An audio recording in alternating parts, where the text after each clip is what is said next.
L'amour du numérique ne rassasie pas le poète, n'en déplaise aux amoureux de Paynet, à ceux qui croyaient aux bluettes, à ceux de Brassens, de Ferré, de Perret, à la Mathilde de Brel, à la ligne de Christophe, à ces amours qui nous séduisaient sans écran et sans very-beauf.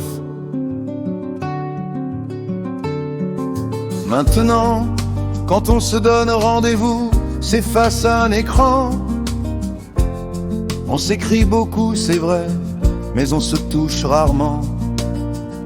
Y a plus de parfum sur la peau, ni de silence à deviner. Les regards sont devenus des mots qu'on peut mal orthographier.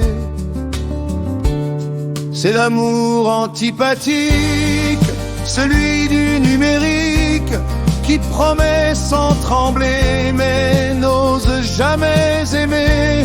C'est l'amour mathématique, sans chair, sans musique, un cœur bien connecté, mais jamais habité. L'intelligence artificielle choisit pour nous le désir. Elle calcule l'essentiel et supprime le soupir.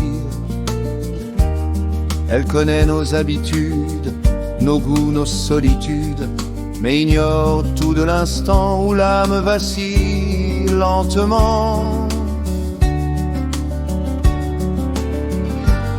On s'aime en haute définition, mais sans défaut ni surprise. Tout est prêt pour la perfection, sauf l'erreur qui humanise.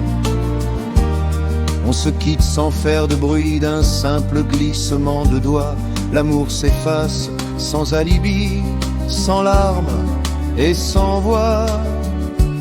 C'est l'amour antipathique, celui du numérique, qui embrasse sans chaleur et assure le malheur.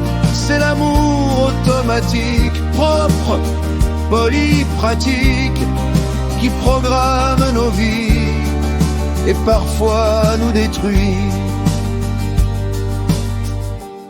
Moi je préfère une maladresse, un regard de travers, une phrase dite sans adresse et reprise dans la lumière.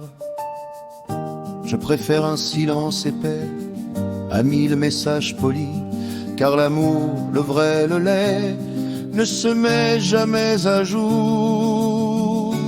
Oui, l'amour antipathique, celui du numérique, peut remplir des écrans, pas le vide des gens. Le poète, lui, persiste à croire encore aux frissons, à la chair, au risque et à la voix hors connexion.